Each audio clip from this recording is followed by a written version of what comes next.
Well, good afternoon, everybody. Welcome to Man About Town. We are a production of 321 Media, coming to you live and in living sunshine from beautiful downtown Westerly, Rhode Island. And I don't know where you are. Maybe it wasn't a hello and a good afternoon. Maybe it's good evening or good morning. Wherever you are, I hope it's just good. Our presenting sponsor, as you probably know, is Valenti Subaru at Dunn's Corners. And I went on their website this morning because I wanted to see, we've been talking about the 2025s that they have. Well, those 2025s are on clearance sale. So if you're thinking of a great car that's going to go 200,000 miles or more, you want to get there. And you want to see the new 2026s. And what I am told is the Forester, which is one of their most popular ones, they now have 54 of them right on the lot, right there at Dunn's Corners. So make sure you get there. And if the Forester isn't what you're looking for, they have the Ascent, the Outback, Imprezas, Legacies, hybrids, lots of pre-owned on the clearance. Go see our friend Bruce Morrow. Go see his entire staff. Go to Valenti Subaru. They are the presenting sponsor of Man About Town. And today I've got an old friend, not old in age, but an old friend to this town and to a lot of people, Tom Galuccio from, we're not going to say what your job is, although we can. We're going to say what your hobby is, because that's why you're here. You are the president, correct, of the Westerly Historical Society. That's me. Have you always been a nut for history? Yeah. Even as a little boy? Yeah, because that's the genesis comes from my youth and hanging out with my grandfather, my paternal grandfather, Pat. Where'd you grow up? Here? Right here. Oh, you did? Oh, so you do know Westerly history. So my grandfather came over when he was about 6 and spent the rest of his life here in Westerly. And I was very close with him and heard all the stories, everything that he did in his youth, from going to the Hurricane of 38? Hurricane. Oh, I bet you heard about that. Live in that. Opera House, taking the trolley into Watch Hill. He worked at the Plimpton House. He was the maker of orange juice for the chef. He had now, where was or what was the Plimpton House? A hotel? It was a hotel right at the bottom of what is Plimpton Road now. Okay. Plimpton Court, I believe, is there now, but the hotel is long gone. But Gramp did, he told a lot of stories about his youth and the people he worked with and saw and hung around with. And he whether he knew it or not, but he was instilling a sense of, well, he was piquing my interest to see what Westerly looked like in his lifetime. You know, I've always said, and I've said it about veterans, but it's certainly true about grandpas and grandmas and all that. You don't need a history book. You go to high school or you go to middle school and you get a textbook. And there's a chapter on World War II, or there's a chapter on an area. It's not the same as the people who lived it. So he was your history book. He was, yeah. And I was fortunate enough to listen. I mean, I don't know how many folks have that opportunity. They have an aunt, an uncle, or a grandparent who has seen it and is willing to talk about it. Yep. And if you don't shut them out, you can learn an awful lot. That's great. So when you would sit with him, did you say, "Hey, Gramps, tell me a story"? Didn't have to. He would anyway. He would anyway. That's terrific. Yeah, so I knew of just about everything. You know, he worked for the so you know where all the bodies were buried here. You know all the gossip too. I don't know if he told me where the bodies were buried, but he wasn't a man of gossip, but he had plenty of colorful stories, and they were, and mostly rooted in where he worked. You know, he worked very hard, like most folks. So he made orange juice. As a teen, yeah, he made orange juice at the Plimpton House. Took the trolley in. Later in life, he'd go down and mow lawns by hand when my grandmother would take my father and uncle to the beach. Kids today they'd all don't ride the realize trolley that. and he did it with the old reel mower. It had Yeah. a trim with the hand trimmers, no battery or gas powered weed whackers. Wow. Everything was done on your hands and knees. And People weren't afraid of hard work back No, then. not at They all. sure weren't. So how do we get from listening to Gramps to the Historical Society? I have no idea when those buildings were built, like the Babcock and all the museums and the areas. I'm new here. I've only Okay. been here 39 years. You are relatively new. Yes. And I'm always told that by people like yourself that have born and lived here. They'll say, well, was your grandfather born here? No. No, then you're new. So, I guess to answer your question, he painted a picture. He piqued an interest. I wanted a little bit more in-depth look at Westerly in his time.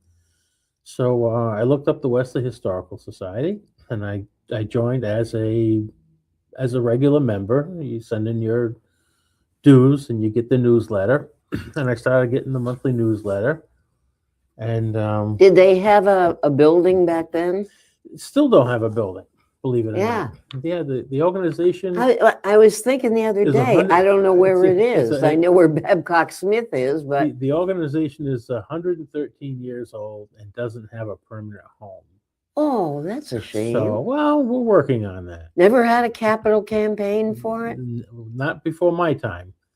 So Okay. there was a time when they had space in the library for storage and meetings, and they've met at other places. And then they started meeting at the Carriage House at the Babcock Smith House Museum. Mhm. There were some folks over the years that served on both boards, so there was some synergy there, and they started meeting.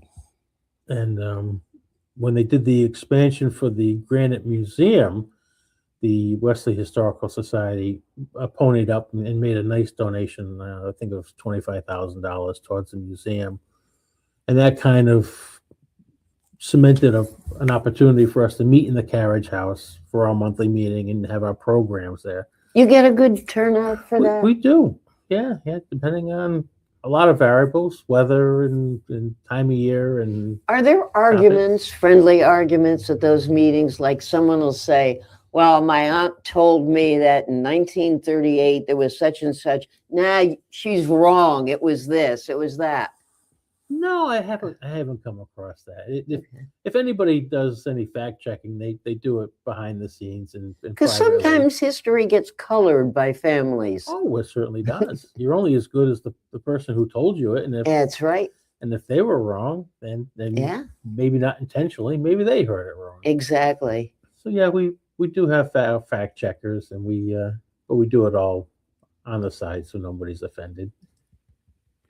Okay.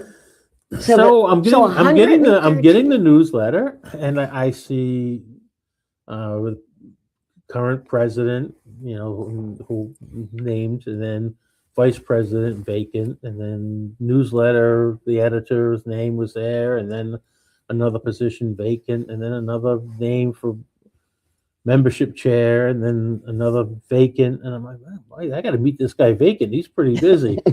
He's got 3 or 4 positions down there at the society. So I went to one of the meetings. I took my youngest son with me. All right, now how old was he at that point? He was young. 12 years. He was 15, 16. Oh, not that young. Yeah. So as a teenager, then was it? Oh, you're going to drag me off to this thing, or was he interested? He loves history. But we went to the meeting, and good DNA. The meeting wasn't his cup of tea, so he was a one and done. But I came back. I had to give vacant a break, and I came in and joined the membership. It was the year before our 100th anniversary, which I immediately was put on the committee for putting that together. Fresh blood, And, right? It was we fresh got a guy here, blood. make him president fast. Yeah, well, I had a lot of experience fundraising too, and everybody knew that. So it wasn't that long before we did all the fundraising for Stand Up for Animals and the new animal shelter. That's right. So I had a track record. And we did. We hit it out of the park. We had a great 100th anniversary at the Armory, and filled the hall, and really hit it out of the park. And we've been growing since. So how many members do you have on paper, and then how many approximately do you draw that are active?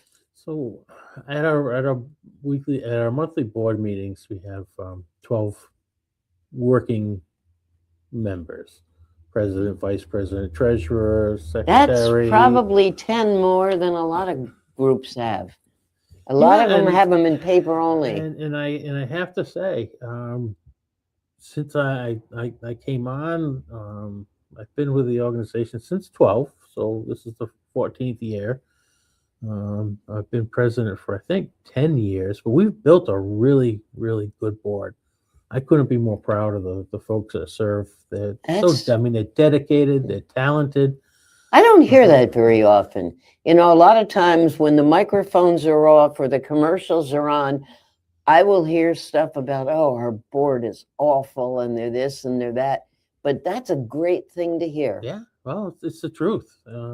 I've assembled some really great people from the community. There's always room for more. We've got plenty of heavy lifting and light lifting, depends on what you're interested in. Well, I'd love to expand the board. What do you need? There may be people watching us right now saying, gee, maybe, you know. Well, I'm only going to say this once, but I'd like to have a lawyer. And I'm not in trouble. Okay. But no, we'd like to have somebody come in and help us with estate planning and whatnot for future, to help set up an endowment and to set up charitable giving. Have you spoken to any of the lawyers locally? I haven't. I don't want to force feed this, but I should get out there and plant the seed anyway. Yeah. And I was just hoping somebody would come and knock on the door, and I wouldn't have to go and beg. But I think the time's coming close just to go out and plant the seed. Well, when you were raising money for Stand Up for Animals, you didn't wait for them to knock at the door. No, you're absolutely right. You did some begging, so you're absolutely there you go. Right. Yeah. No, if you don't ask, you don't get. That's my motto too. You're absolutely right. It's true. Yeah. Well, maybe we can get you a lawyer one way or the other. Okay. And then anybody else? We've got a great treasurer, Bob Boucher. He came to us through the credit union, Wesley Community Credit Union, who's been a good sponsor of the program. Good. Bob's been phenomenal. So where are you actually meeting now? In the Carriage House? In the Carriage House. You are? Yeah. We meet the first Wednesday of every month except for June, July, and August. And then we have been taking a summer hiatus, but I'm not sure if that's going to have to go away soon because we've got a lot on our plate. So sometimes 3 months to wait, some things need. So what are your projects, your goals or your projects? What do you actually do? You know, you get the treasurer's report, you get what's going on, you get you saying we could use a lawyer. Yeah. And then what? Well, since we started, I can't go back that far. It's 113 years. Since I've been on, we're looking for a home. We really want a place to hang our hat, to be able to put a tack in the wall, have our programs, most of all, have our collection, our ephemera and our photographs and all the neat stuff that we've collected. And that's part of what we're doing, is constantly adding and improving to our collection. So there's stuff from Wesley, the photographs, old newspapers, books, publications, police badges, fire badges, rulers, matchbooks from businesses long gone. Does the public willingly give you these things? Yeah, those people breaking up their homes. Those who know, and mostly it's come to us by friends. Some of my friends who have passed away, their children have called and said, "Hey, Dad had this, and we're going through the attic. Do you want any of it?" And it's like, absolutely. Sure. We want to be that one stop before the dumpster, because you might not think it's much. It could be a pencil from a lumber company that was in Wesley 50, 60 years ago that no one's ever heard of. It could be a ruler. It could be a paperweight. it could be an old calendar from Mhm. an oil company or hardware store that no one's even ever heard of. That's I in know good condition. Roberta at the Armory, when I have taken her tours, she's got stuff that people have given her. She had an invitation to one of the high school proms from the 40s Yep. that was going to go in the dumpster. And she said, no, no, no, bring it here. So she has that kind of stuff as well. So these things are great. So some are into script and just go on the shelf in our archives, but something every once in a while comes through the door that one of our members said, "Wow, let's look into that." I bet there's a story behind that. And you There's a backstory to just almost about everything, everything and everybody. just about. You're absolutely right. You Yeah. know, and one of those was it was funny. Mike Schlossberg, who was a Yep. good friend to the Know him. society, very generous for many, many years in this town. But when he was selling UBS, he called me up and invited me to come up and sit in his office, and he had a plethora of stuff, calendars and aprons and rulers and photographs and advertisements from his father down to him to the whole life of the UBS. And just sitting with Mike. That is, for those of you who are not in this area, that's United Builders Supply. Company. Sorry. Right. Yep. That's okay. I don't like people to feel left out. Somebody's in Washington State You're watching, absolutely they right. have no idea what UBS is. So Mike was telling me the stories about his father Harold starting the business, and when it was in Pawcatuck in the early days before they moved into Westerly. I never knew it He had been in said- Pawcatuck. He said homeowners could come in and, for all intents and purposes, get a mortgage on the supplies that they needed to build a house, and he would hold the mortgage on the materials. Isn't that something? So you could go in and get a whole kit, enough from concrete bricks and lumber to shingles, and Mr. Schlossberg would hold the paper, and you could pay a little bit each month, like you would a house mortgage, to get all the stuff you needed to build your first home. Boy, you wouldn't get that today. You wouldn't get that today. But talk about the foresight and the generosity of a man that I never had the privilege of meeting. So, And I'll bet nobody shortchanged him oh, I'm sure ever. I was going to say nobody screwed him, but we Yeah, wouldn't say not. that. Yeah. So Yeah. it was a nice meeting with Mike, and he was And still you is. got a lot of stuff, I And bet. we got a lot of stuff. Yeah. We took a couple of trips. Yep. So So people it's that stuff are like in the that. Westerly, Pawcatuck area right now that are watching this, listening to this, if they have stuff that they're thinking of getting rid of, before that trip to the dumpster, they should call you. Give us a call. Yeah. And what's the best way to reach you, seeing as there's no door to knock on?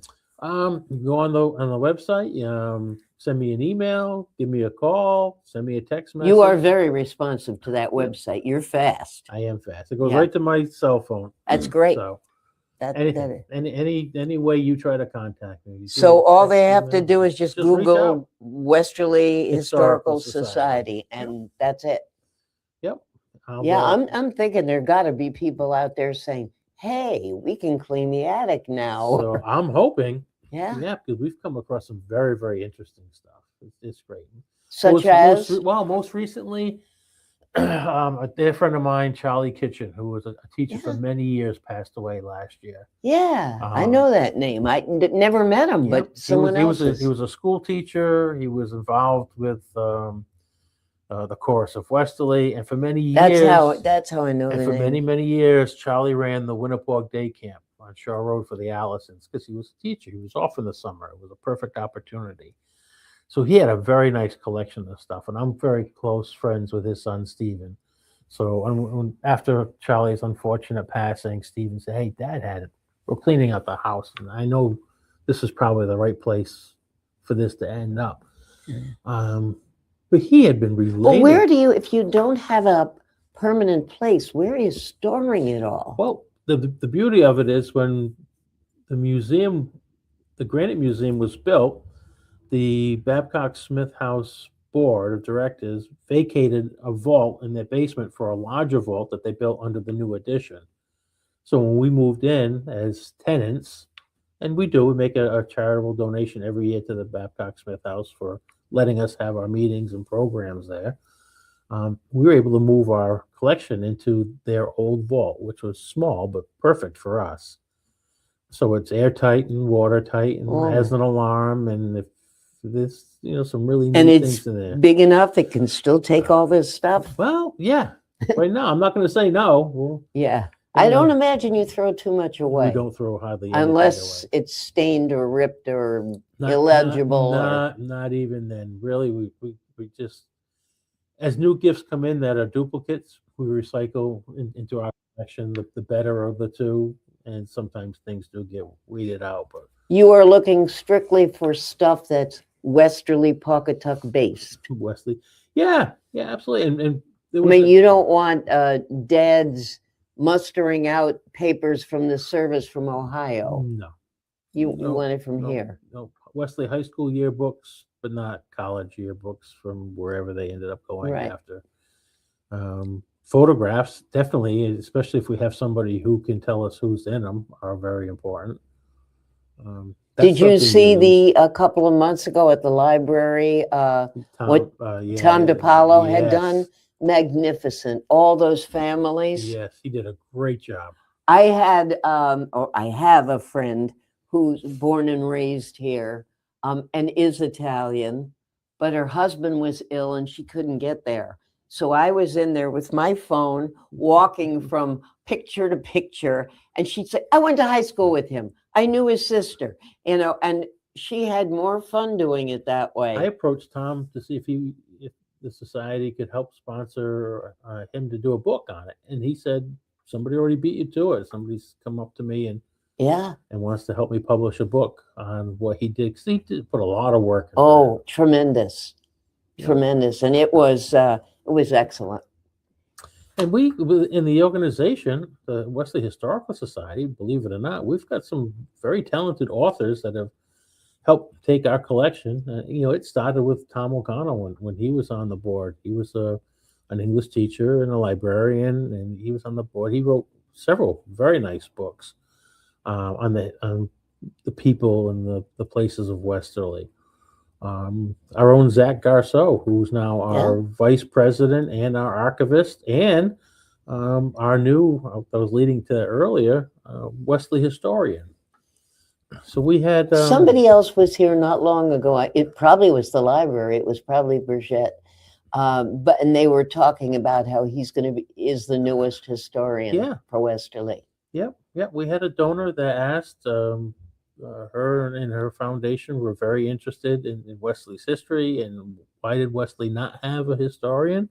So I spent the better part of last year figuring out what you needed to do to qualify as a historian, and went to the town. The town council was gracious to give us our first subsidy. We hadn't asked for one in the past, so in 112 years at the time when I sent that it's about request time in, they ponied up. and so right. they ponied up, and Yeah. between our charitable member and the town, we're able to have it's a paid position. It's a part-time position, but you would be surprised at how many requests for information we get daily from around the world. Really? People doing research, From around the world. architects, students, even past Wesley, Rhode Island citizens that are somewhere else around the world. That much I Asking can for things. understand, architects and past residents. But when you say students, that really gets me. You would think young people just aren't into this at all, Well, but they are. there are, yeah, and it's we're not talking. They're looking for information from the 1950s. They're looking from the 1750s. Who were the first people here? So and so was friends with Joshua Babcock. Is there any evidence of that? Yeah. And So Ben so Franklin came through here. and stayed with Yes. Babcock many times. Right. And I just did a little piece. I got into my first. You'll be so proud. My first writing experience. I put together Good an for you. article on the genesis of street names from Westerly, and that should be coming out in our newsletter probably in the fall. You should send that in to the Westerly Sun because Wow. right now they're concentrating on everything local, local, local. I will, but this is a treat for our members first, and after our members have seen it, After your then I'll members. share it with the. Yeah, But there's got to people be would some love it. some perks of being a member of the Historical Society, and that's one. Were Yeah. the street names, and I don't want you to give away too much, but back then, I would imagine a lot of them were just family names. A lot of them were. Like you Yeah. know, Thomas Street. That didn't change until the 911 experience when 911 became popular. Then they did away with street names named after first and surnames. But some of the names, you know, I'm But gonna. there is a section on that. I just always hate, you go into towns, whether it's here, Mystic is famous for it. You go into these towns, School Street, that's where the school is. Church Street, that's where the church is. You know, could we be a little more creative? Oh, Wesley was pretty creative. Was it? Yeah. They used some indigenous names. Oh, they did. So a few from the Narragansett language, like Winnapaug Road. Winnapaug means Right. beginning of pond. Weekapaug Road means end of pond. So you've got Winnapaug at the beginning and Weekapaug at the good. other end, and they bookshelf what was Brightman's Pond, which is now Winnapaug Pond. Yep. But that makes a great deal of sense. So it's not like Fairway West, Fairway East. I mean, it's a lot more interesting. They were, and there's a little piece about who named it was Pine Bluff Estates. It's up behind Redstone Tire. Yeah. If you notice, most of the streets up there are named after aircraft carriers, and that piqued my interest. Who did that? And Oh, what was that's their- right. But you have to read the article for. Well, then you've for got more those information. the Indian tribe names like Apache and Mohawk Iroquois and Iroquois, yeah, that whole section. Yeah, and then you have Indian Hills with that's right. different indigenous. Well, good for you for doing Yeah. that. So, It was That's- fun. so this is going to come out to your people first. It'll come out in our newsletter, which is a perk of being a member. Whether you're an individual member or a benefactor, you get our invitation to our programs. You get our monthly newsletter, and an invitation to our annual dinner, which is coming. We're up going to in be May. taking a break, but when you said as a member you get an invitation to our programs, when we come back from break, I want to know about the programs that you have. I assume they're open to the public, They are. whether you are members or not. Yep. You are watching and listening to all the secrets of the Westerly Historical Society from Tom Galuscio, its president. This is Man About Town. We are a production of 321 Media, coming to you live from beautiful downtown Westerly, Rhode Island. We are sponsored by Valenti Subaru at Dunn's Corners. And we have some other folks in the area that sponsor us in 321 as well. Why don't you watch them, learn something, sponsor them, be part of the community, and tell them how much you enjoy having them doing that. We'll be right back. Oh, let's go down to Toscanos. Men shop downtown Westerly, where style and class go hand in hand. You can look your best and dress to please. Buy the right shoe, get the left one free. And if Paulie makes fun of you, you get an even bigger discount too. Toscano's men's shop since 1911. If you want a sweet treat or a bite to eat, if you're shopping for the week or a great piece of meat, there's only one place to go. Meet me at Dunn's Corners Market. Meet me at Dunn's Corners Market. If you're here for the weekend or you're here for a lifetime, meet me at Don's Corner Market. I'm Dale Soul, the owner of Shoreline Painting and Cabinet Refinishing. My vision for the company has always been to elevate paint contracting.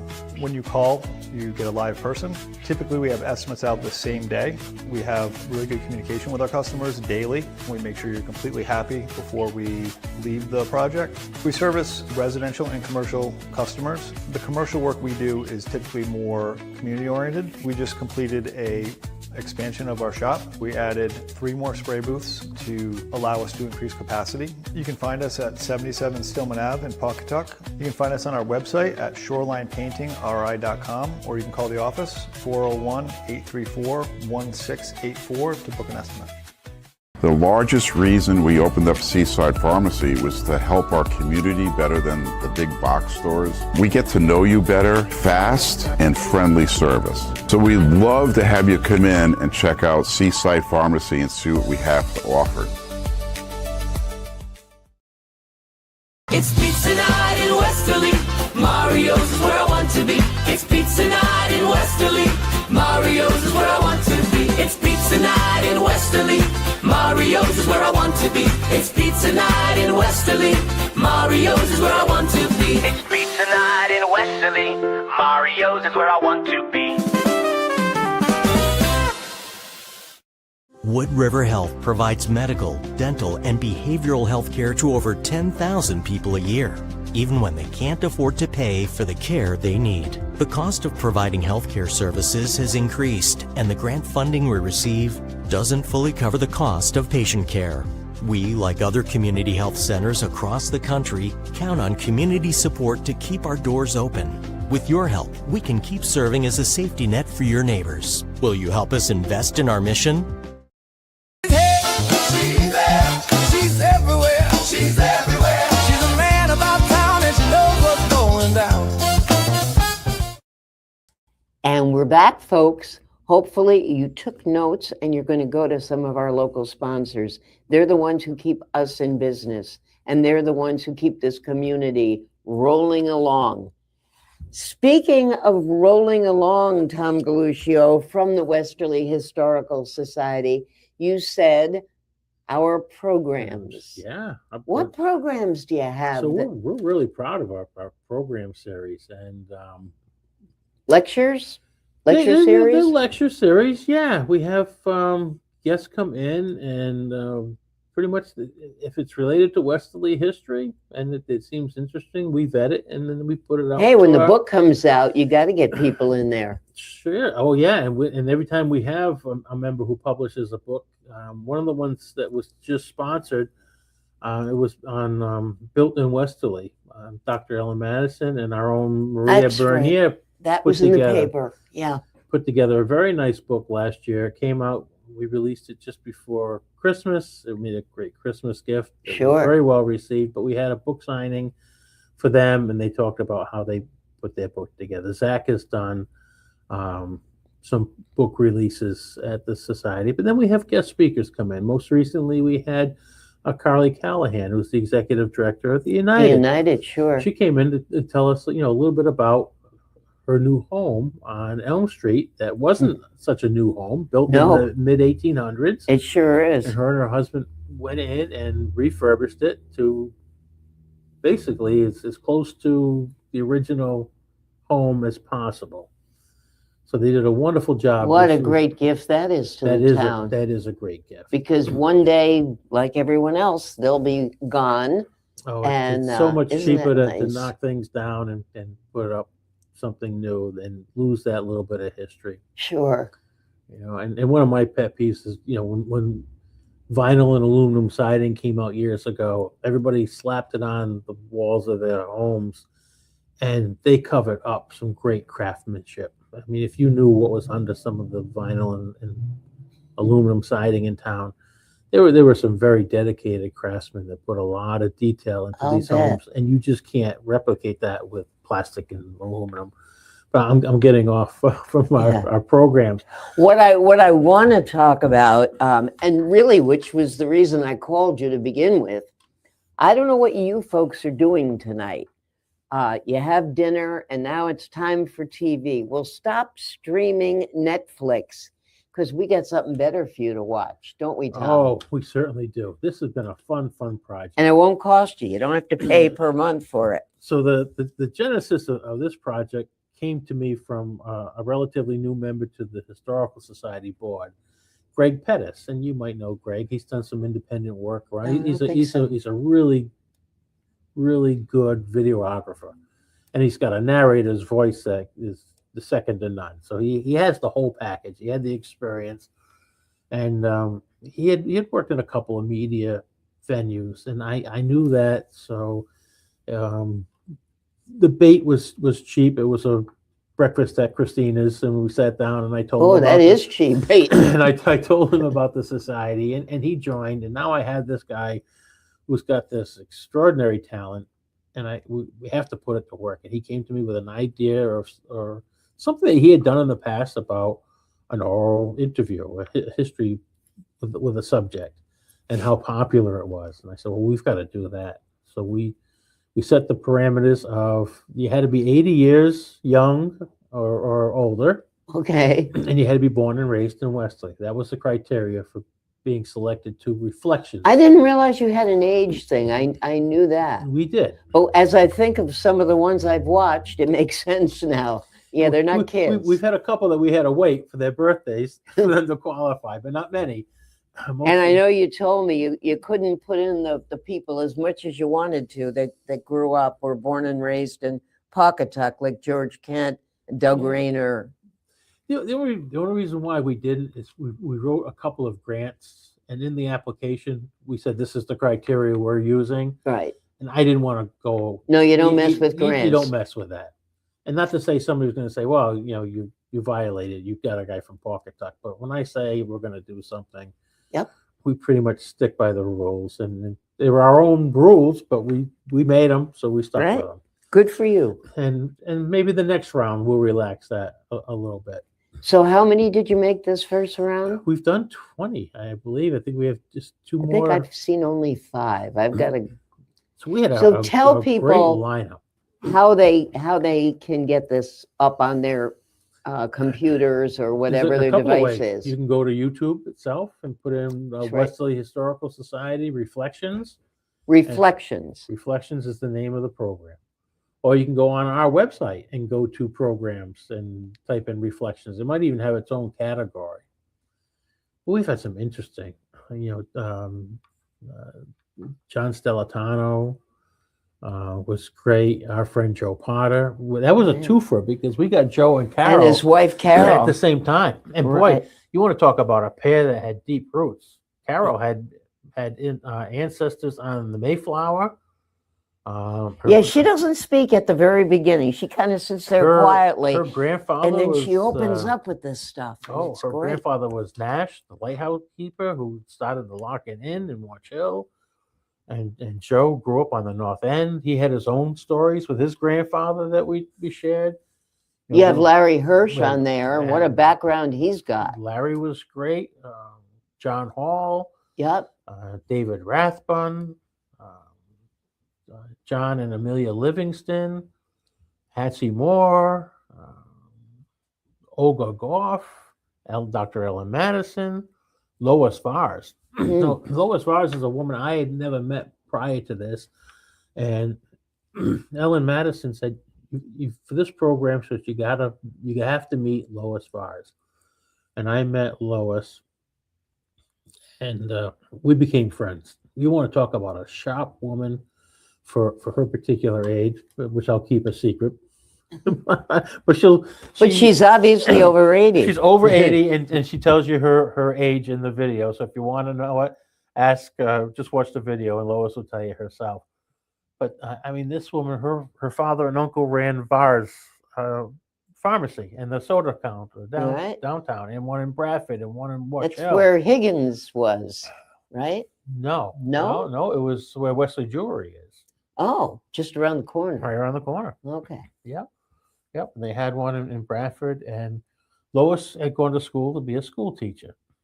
So her and her brother were inheriting the pharmacies, and Lance, I believe, is her brother, Neither, Lance Vars, Yeah. yeah, I knew Lance. neither one were pharmacists. So Lois says, well, Lance owned a liquor store. says, Lance, Right. you think one of us should become a pharmacist if we're going to take over a pharmacy or several pharmacies? And he goes, don't look at me. Yeah, you do it. So at 26 years old, she went back to URI, having already received her teaching degree, and entered the pharmacy program and Wow. came out as a pharmacist. What a great place to go to school for pharmacy. It Even really- today, today. URI, top shelf. Yeah, that's where my son went. My oldest son, Jared, Yeah. graduated 8 years ago from URI. Yeah. That's, it see now, served him really well. these are great stories. So even if you are not from Westerly, why don't you just, go to YouTube, put on some of these and watch them. They're great stories, great history. I knew more than half of the people I interviewed, probably for the better part of my life, and I learned more in that hour. I learned more from Matt Lewis than I ever could have imagined. Just sitting with him and having There's him tell me, there's the lawyer to go after, Oh, Matt or Peter. Matt's trying to retire. If anybody will let him. Well, then go to Peter. Oh, it was just Paul Gincarella. We had to do one on location because you try to get Paul out of Toscano's. Good luck. The only way you're gonna find Paul out of Toscano's is either at church Or golfing. or golfing. Golfing, That's yeah. about it. Or in the summer, he goes to, in August, he goes to Saratoga for a week. Okay. He likes the ponies. Okay. Yeah. Well, he was a lot of fun. Greg and Yeah. I took the show on the road and we went to Toscano's. Did he yell? Because he always yells. That's his normal tone of voice. As you walk in, he's yelling. Yeah, well, we were there, and he must have locked the door 6 times. And somebody came, and some poor guy was in a wedding, and his pants were too long. And Paul opened the door and said, "Well, you're lucky you caught me here. Usually afternoon on Wednesdays, I'm on the golf course." And For those who don't know, Toscano's is, and maybe you saw the commercial, it's a men's haberdashery, to use the old-fashioned term, and you can also buy or rent tuxedos. Yep. And from about next month on through the summer, between the proms and the weddings, boy, does he do a business. Paul talked about the life of Toscano's and how at one time downtown Westerly sponsored or had 5 different men's shops, all between High Street and Canal Street. Yeah, that's right. And they He's all got told- along. Tarney's, and he went down the list. And you would think, how could he's 5 the of them last- make a living in a small town? Yeah. Well, he told you it was simple. They all went to the same buying shows. They all came back. They filled their stores with hats and coats and suits, There are not sweaters and ties. 5 haberdasheries in the state of Rhode Island Probably now. not. I know there's No. one in East Greenwich. There's 1 or 2 in Providence, but Paul that's has about been it. there 60 years. Men don't dress up anymore. He's been in business. I said, Paul, next time you shut the lights off, just go home for good. He's Nah, I still like coming in. And he wouldn't know what to do. He's on his hands and at his age, on his hands and knees, pinning pants and suit and sizing people up and having a ball. Yeah. Because Oh, he has a great time. he's a wonderful personality. And the sports show that we do here frequently is done live from Toscano's Men's Shop. Yep. Yeah. Been a staple of Wesley for many, many years. Yeah, exactly. And That is even closer than that, Paul's wife Rose is my godmother. So we've been close for many, many See, that's years. another thing about Westerly. Everybody here is related to everybody. Somehow, if you don't Yeah. know him, you're related to him. Yeah, exactly. I was one of the first things I was told when I came here 39 years ago. Be careful who you talk about, because who you're talking about might be related the person you're telling. Yeah. So Reflections, we've wrote another grant to the Rhode Island Foundation. Hopefully they're going to give us another gift to do a round 2. Good. It was that well received, and I've even got another idea that I'm going to try in a pilot, and it's called In Conversation With, and I'm going to get four different people. Some we might have already interviewed, some that wouldn't do it individually, but said they'd do it with a friend. So we're going to go. That's a good idea. So we're going to go to the history room at the library. The Historical Society Yeah. donated that beautiful oak table in there, in the chairs, so people could sit and comfort. It's a beautiful room. We And just did some filming we'll, there uh, about 2 months ago. I've got my subjects. We're going to get 4 people around the table and just turn the camera on, and with And not, you not what- so much a script. You watch those shy people come to life. They will. They will when one Yes. hears another saying Yes, something. and they're Yeah. amongst friends, and that's the difference. Oh, great. That's the difference. So look for that coming up in conversation with. That's In going to be that's going to be a spinoff. from Would you let us Reflections. know so that you can come back with them and we can do a show? Sure. I would That'd be love to do wonderful. that. We could do a whole 2 hours of Man About Town with them. We certainly Give could. people a little coming attraction. Because again, because of the YouTubes and because of, digital and because of the fact that we stream everywhere, people don't have to be from Westerly to watch this, Oh, sure. and they don't have to pay for I had a woman from Georgia who came across them and we started watching them, and was just it brought back a flood of memories, and she started going through some things, and since she sat and watched it, every month I get something from her collection, a book or a magazine or an article or something from Wesley that she's had, that she said, well, Well, was she from here yeah, originally? from here. Ah. Now, been in Georgia for 30 or 40 years, but came across Reflections, sat and watched one, and it just Think of opened what up. you're doing for her. I mean, she's doing for you, but think of Yeah. what you're doing for her. Opened up a whole Yeah. whole door to past memories that some she might have remembered and some had forgotten, and just she was overwhelmed by the popularity of and started watching some others. I wonder how many other small towns are doing something like this. I don't know. Well, they don't have a Craig Pettis. they don't. So, They don't. probably that don't. was our gift. That was my ace Oh. in the hole. Absolutely. So, and Greg's no spring chicken. He's been around for quite a while, but he said, "Yeah, I'll do this again. Well, this was a lot of fun." And Sure it is. so he did a compilation. We're trying to do a reception, and I'm trying to do it at the United sometime this June. So he took the first 20 episodes that we did, and he made a compilation of them that lasts just about an hour, that we could play at a reception or even a PBS special. Let us know, because we have the United on frequently. In fact, they were on last week. Usually it's Carly. Last week we had Margaret Carini. Okay. But we always have somebody on from the United. Well, the next time you're sitting across from them, say, "Oh, I hear the Historical Society's trying to get their foot in the I door for will. a program." I know you will. I absolutely I will. know. I'm going to give you a compliment now. Not that it's necessary because I got you here. So, but I am going to give you quite a compliment because, and those of you who watch these conversations and these interviews will see it. He is not like a lot of interviewers. A lot of interviewers, they put themselves first and not the subject, and they're constantly interrupting, butting in. He lets the people talk. I know when you were doing Joe and Carol Potter, I was thinking to myself, wow, Tom hasn't said anything for, X number of minutes. You didn't need to. They were doing it. And when it got to the point that a transition was needed or a question was needed, only then did you ask.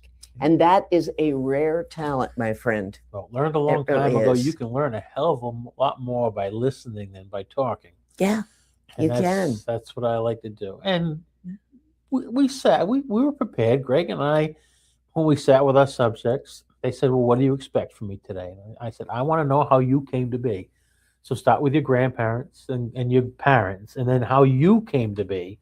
Then talk about your siblings, and then just go progressively on your early schooling, and then the high school, and then your first boyfriend and first job, and then college or military or marrying and your own Yeah. children.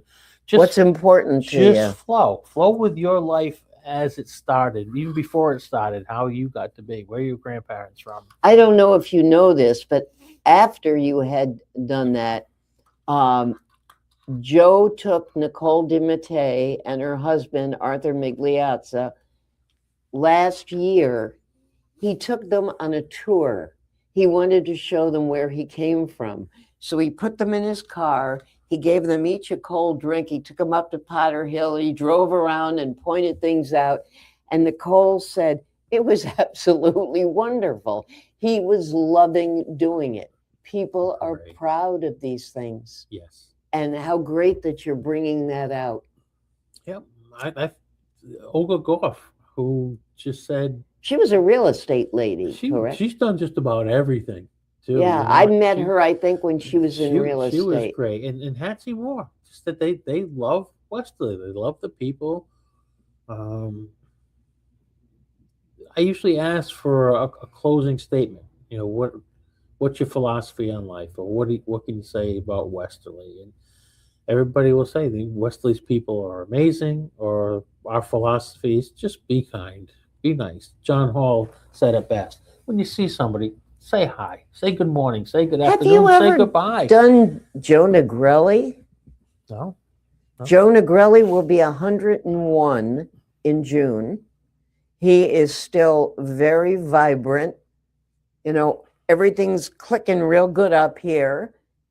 He spends a lot of time at home, but he does go out on occasion. Send You me a reminder.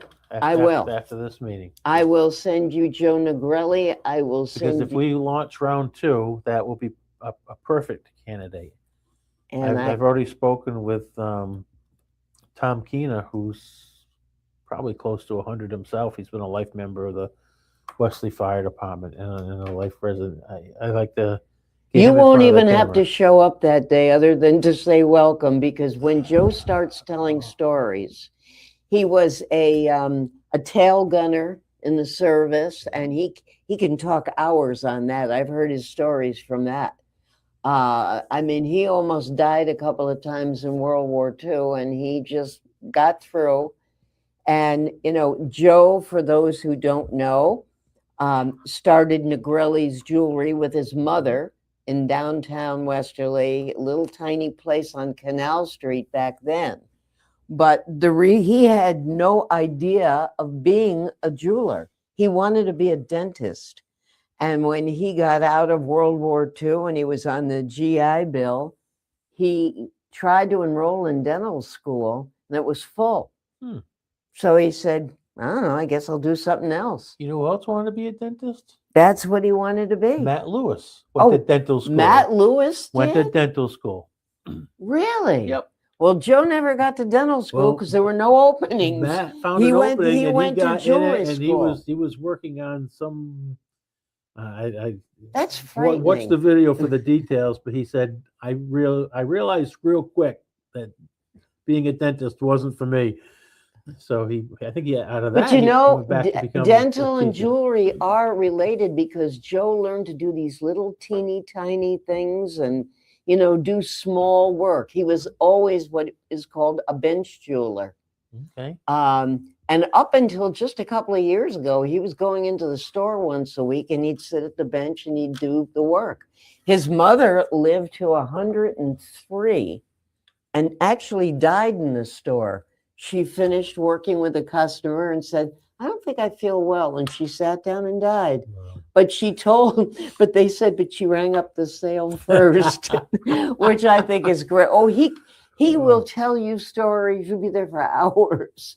He is a wonderful You talk about storyteller. him being a tail gunner. We had an interviewer that was on the other end of the plane. He was a pilot, and his Ooh, plane was shot down, and it was in tough shape. And his whole crew wanted to jump and abandon it. He said, "No, give me a few more minutes, fellas." He said, "Hang on," and he ended up getting it into Allied territory and put it on the ground. And Wow. it was John Stellatano. I said, "John, why did you push it and take who that?" became a doctor. He says, why did you push it and take that chance?" He says, "Because I didn't trust the parachute." He did. Now, John is what, 103 now, I think? 101 or 2, maybe. Yeah. Yeah. He's up there. Yeah. But yeah, he's a Coach. good storyteller. Coach Stellatano. That's he was right. Great. Yeah, there are some great stories. So you have to watch Reflections. We got about 5 minutes left. if you would like, I think it would be a good idea to tell people how they can become members if they want to, or what they should do tonight after dinner to go watch some of these programs. Okay, first and foremost, you can do it all from our website. Go to the westerlyhistoricalsociety.org. You can click on membership and become a member and start receiving our newsletter either in the mail or electronically.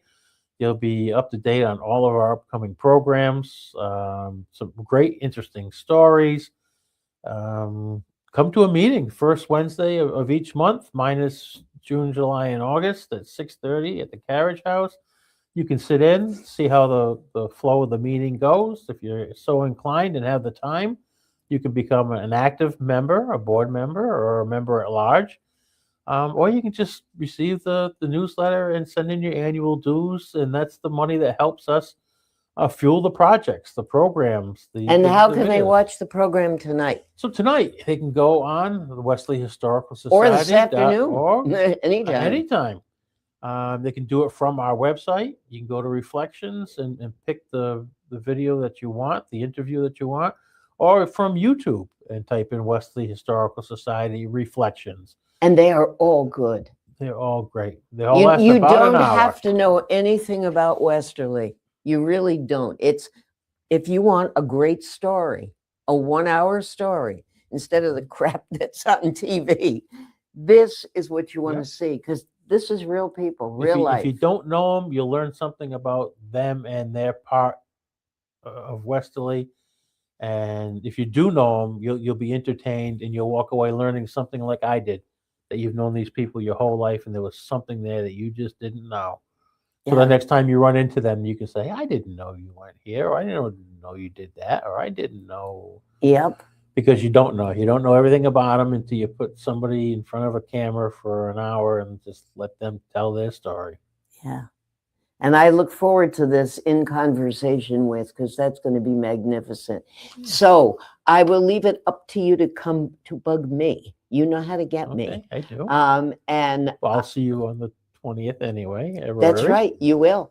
Yeah. So again, I thank you.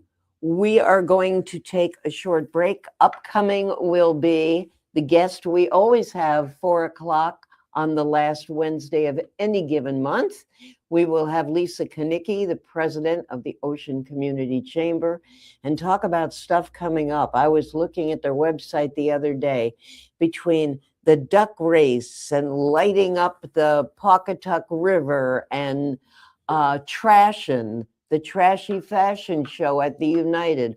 All these things are upcoming, one after the other after the other. So don't go anywhere. This is Man About Town, brought to you by Valenti Subaru at Dunn's Corners. We will be back right after this.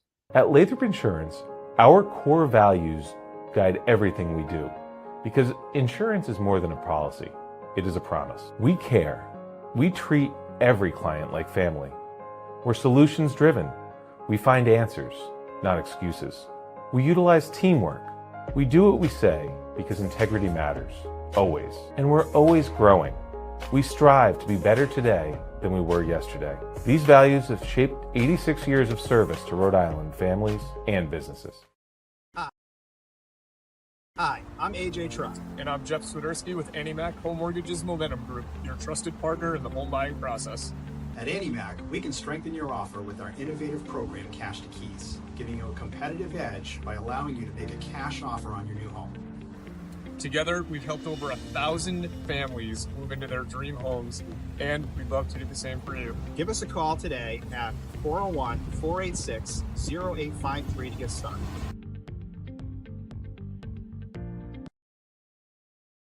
Hi, I'm Neil Anthus, owner of Sound Financial Partners. We're a full-service financial planning practice dedicated to optimizing your investment, tax, and cash flow strategies. As fiduciaries, we always keep our advisory clients' best interests in mind when making recommendations. Whether you're preparing for retirement or growing your business, we're here to help you achieve your financial goals. Ready to start your journey to financial success? Visit us at our Wesley office or give us a call at 401-642-4333. Hi, I'm Chris Kozłowski, owner of Broadview Florist and Garden Center in Dunn's Corners. For over 40 years, our family-owned business has been your go-to destination for beautiful, custom-made floral arrangements. Whether it's a special event or just to brighten up your day, we create highest quality designs tailored just for you. Trust Broadview Florists to make every moment unforgettable. Visit us today or give us a call at 401-322-0390. Are you looking for a fresh cut in Westerly? Step into Rio's Barber Shop in Granite Plaza. Whether it's a classic trim or a trendy new look, we've got you covered. Experience the perfect cut for every age and style in a friendly and relaxed atmosphere. At Rio's, it's not just a haircut, it's an experience. Visit Rio's Barber Shop in the Granite Plaza in Westerly or give us a call to schedule your appointment at 401-315-2208. Your style, our craft, Rio's Barber Shop. I am Jim Howe. My practice is focused on representing people injured in car accidents, representing people injured in premises liability, represent people in all walks of life. I say all the time that I represent the underdog, and by the underdog I mean the person who is injured and is facing lawyers that are hired by insurance companies. If you unfortunately find yourself injured in an automobile collision or in any other circumstance where insurance may come into play, think of giving me a call. For over 75 years, Belmont Market has been a staple of our community, bringing together local quality fresh food, organic options, and everyday wellness with care you can trust. Belmont Market, a better place to shop. Welcome to Dan's Place, Rhode Island's #1 stop for amazing food, drinks, and live entertainment. Dan's Place offers a fantastic selection of unique menu items, including pizzas, pasta, steaks, and seafood. Here's what our customers have to say: a masterpiece on a crust. Watch your favorite New England teams on one of Dan's 4 big screen TVs. Looking for a great place to meet? Try Dan's Place. I'm Dan from Dan's Place, where your only regret is not coming in sooner. Let's get down at the flying hoop. Let's get down at the flying hoop. Let's get down at the flying hoop. Let's get down at the flying hoop. Come on, come on, come on, come on.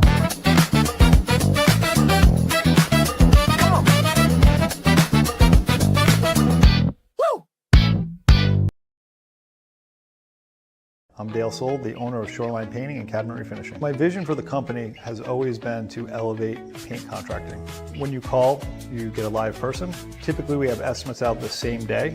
We have really good communication with our customers daily. We make sure you're completely happy before we leave the project. We service residential and commercial customers. The commercial work we do is typically more community-oriented. We just completed a expansion of our shop. We added 3 more spray booths to allow us to increase capacity. You can find us at 77 Stillman Ave in Pawcatuck. You can find us on our website at shorelinepaintingri.com, or you can call the office 401-834-1684 to book an estimate. Experience local excellence with Roof Right Roofing in Charlestown, Rhode Island. With over 40 years of unmatched expertise, Roof Right specializes in architectural shingles and holds the prestigious title of GAF Master Elite Installers. Known for their commitment to the community and support for local initiatives, Roof Right is your trusted partner for all of your home's roofing needs. Call today for a free estimate at 401-212-4140.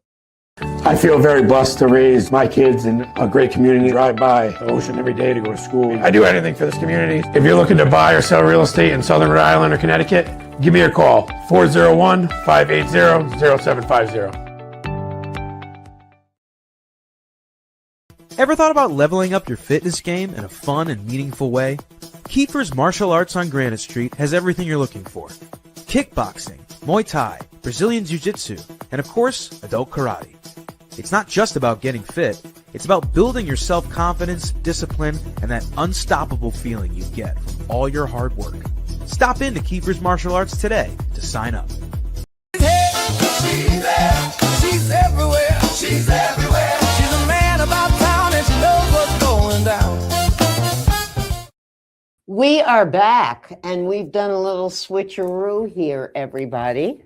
I have Lisa Kanicki from the Chamber with me, but first I'm going to tell you that Man About Town is being brought to you by Valenti Subaru at Dunn's Corners, and they have 54 Foresters in stock as of this morning. I saw that right on their website.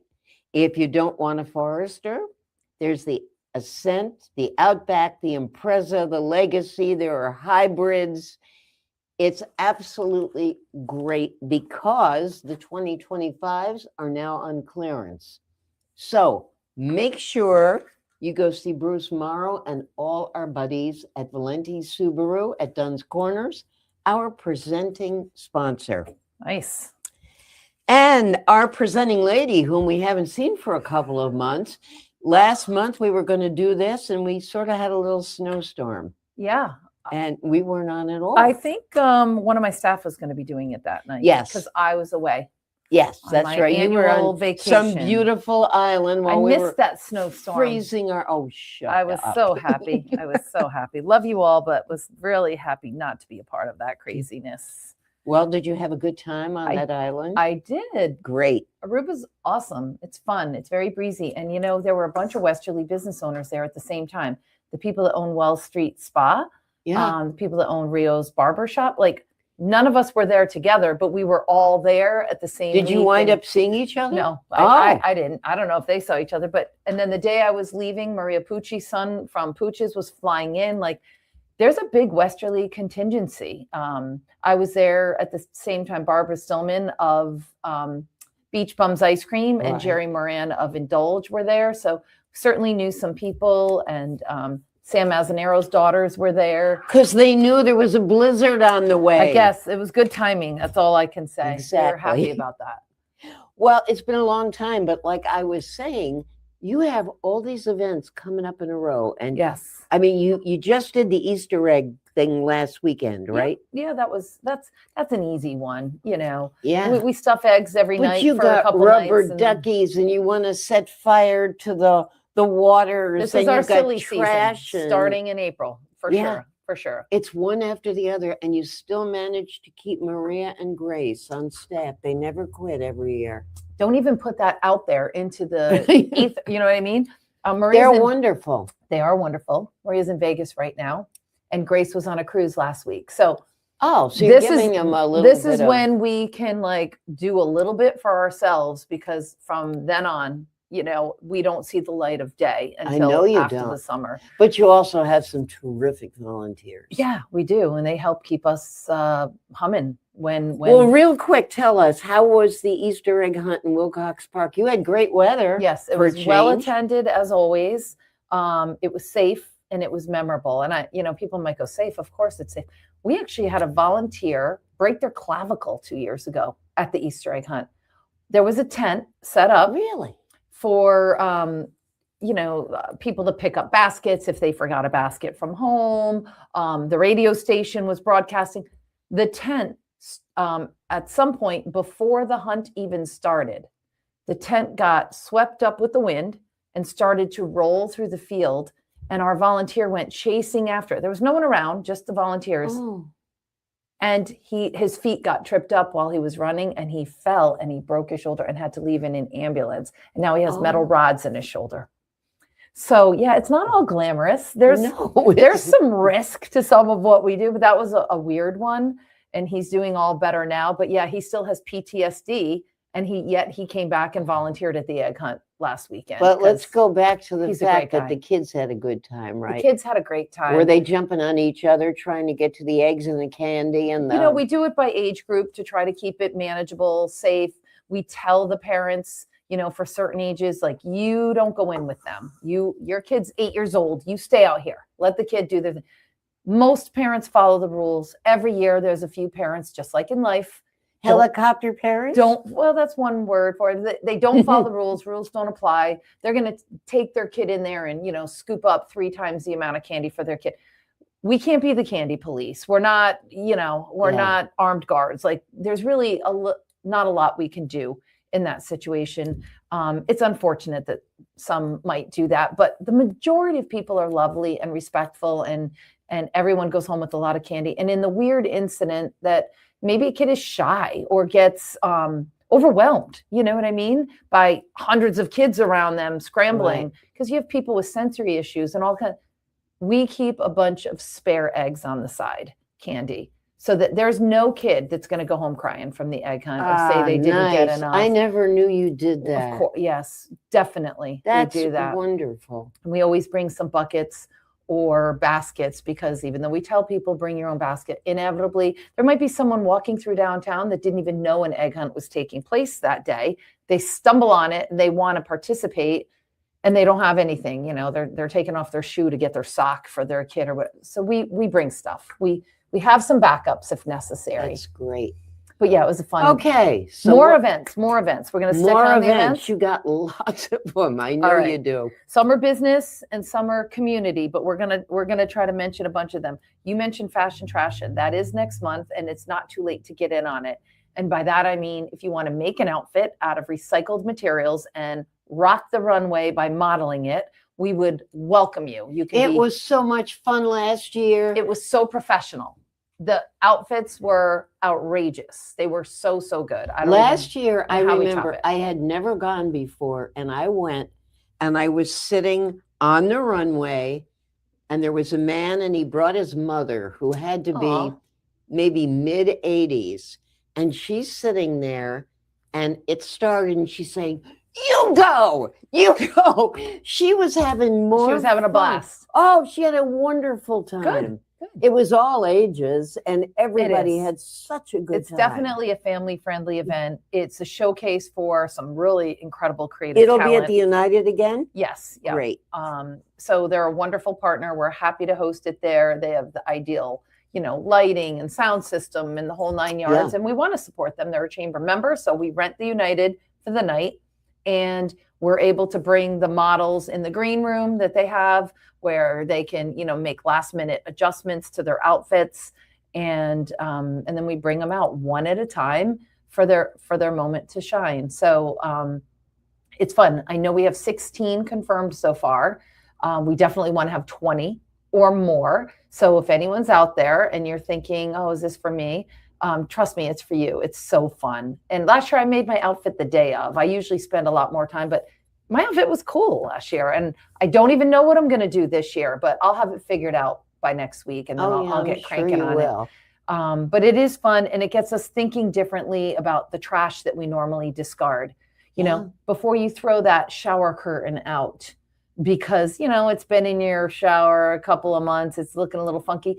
You can cut the bottom part off that's a little funky, and you can use the plastic and do something cool with it. It has right. rings on it. You could make a little skirt. You could, like, it could be a cape. It could be, so it makes you think twice before you throw anything away. You're like, what could this be? Yep. And then do something clever with it. And it's just a lot of fun. So we hope to see people there. And the tickets are so cheap, $15 if you want to come and watch a great show. So we encourage people to participate. We also have on the 30th of March, so that's coming up like next week, a Serve Safe program. It's Monday at the chamber. 30th, yeah. So if you serve alcohol in your restaurant or your golf club or your whatever, and your employees need to get recertified, now's the chance where if you're a chamber member, you can get that training for free. It's a great service. Like last year, we had the entire team from Lake of Isles over in North Stonington took a company van over here, and their whole team got trained with other beach businesses and other businesses from downtown. It's So a great service that you offer. it's an industry, you know, learning credential that they need to have. And so we make it easy by partnering with groups to provide that training right at our welcome center in our conference room. So anybody hearing this that wasn't aware and wants to do it, call up and register 401-596-7761. We would love to have you there. can an individual do it, an individual server? Or does it have to be done If they're through their affiliated with a restaurant? chamber, if they're affiliated with any chamber member, they Mhm. can sign up for it. If it's an individual from town, maybe they work in Providence and they want to participate, there's a small fee. I think it's $10. Okay. So it's not exclusive. There's very few things we do that are exclusive. We like to, I say we represent all businesses, but put the S and the M in front of it. Small businesses, yes, but all businesses, yes. Right.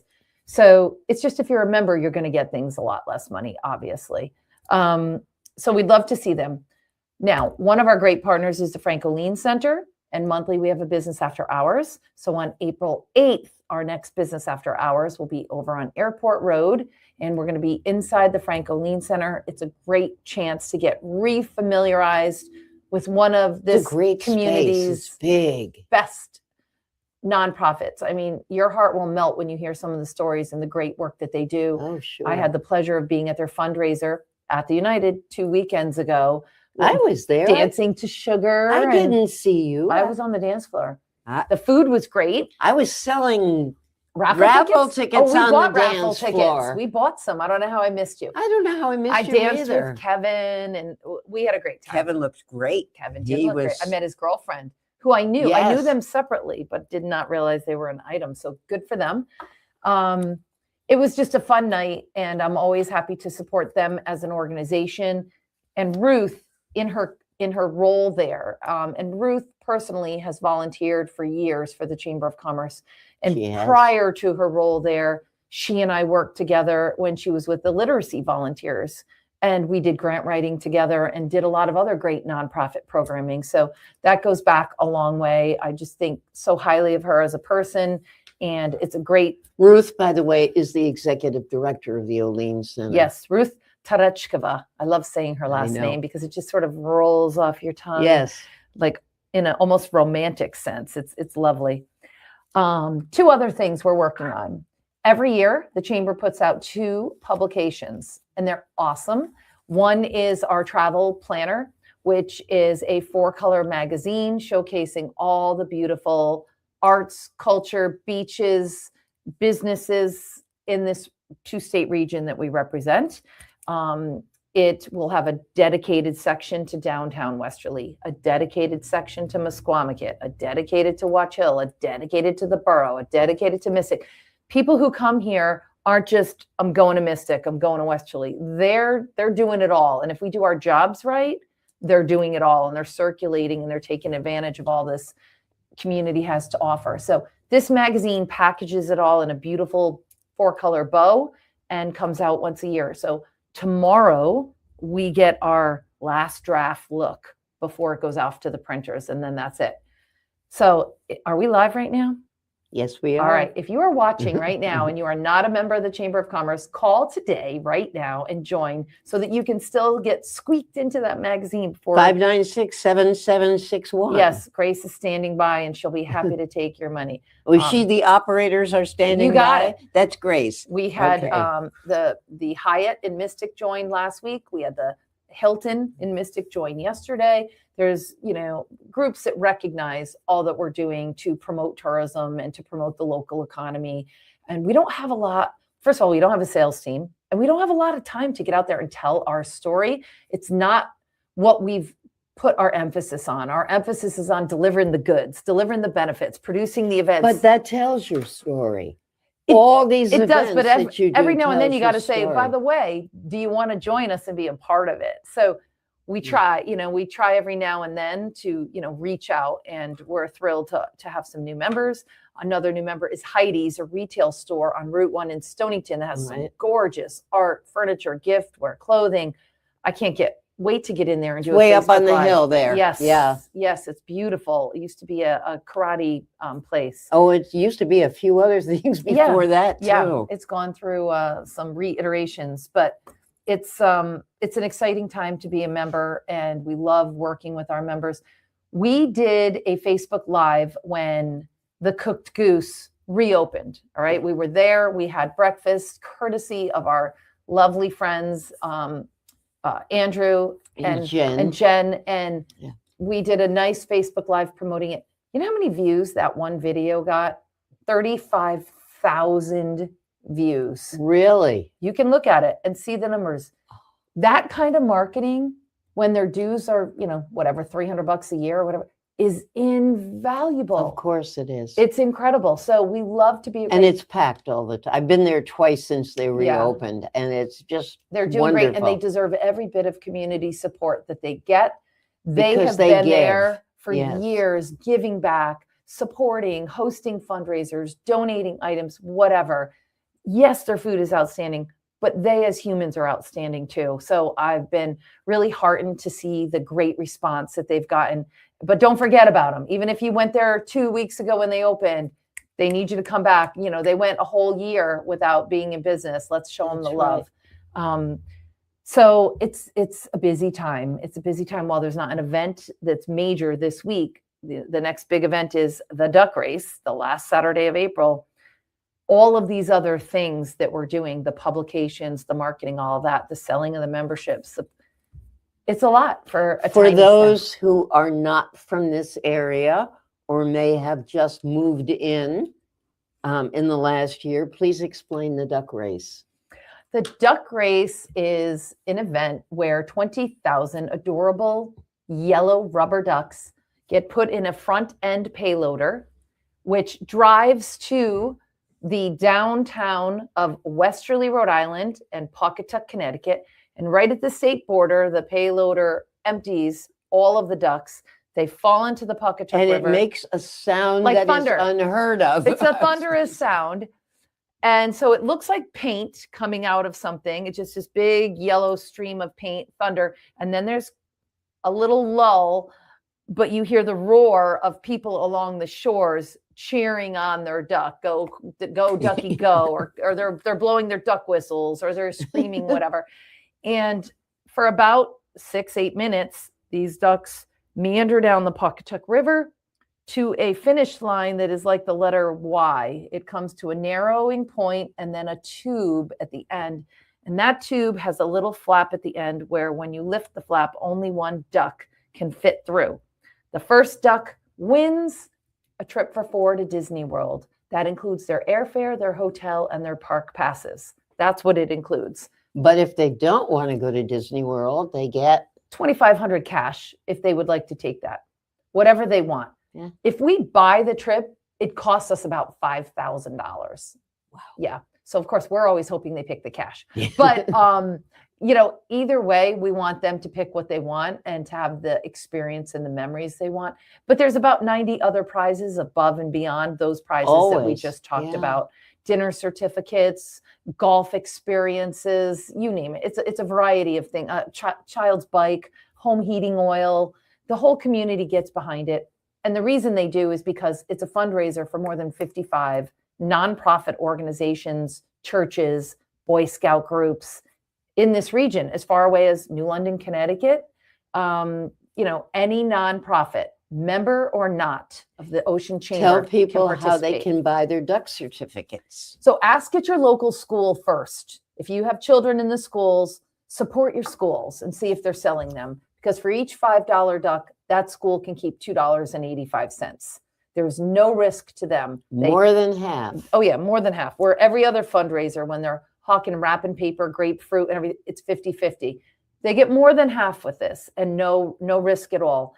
And then out of our percentage, the expenses for the race that we have, the printing of the certificates, the insurance, the everything involved, and that's okay. It's run through our foundation, which is a charitable arm of the Ocean Community Chamber of Commerce. And when it's all said and done, we love that about $60,000 goes out into the community to support all these various groups. And there's some left for us after we pay all these bills.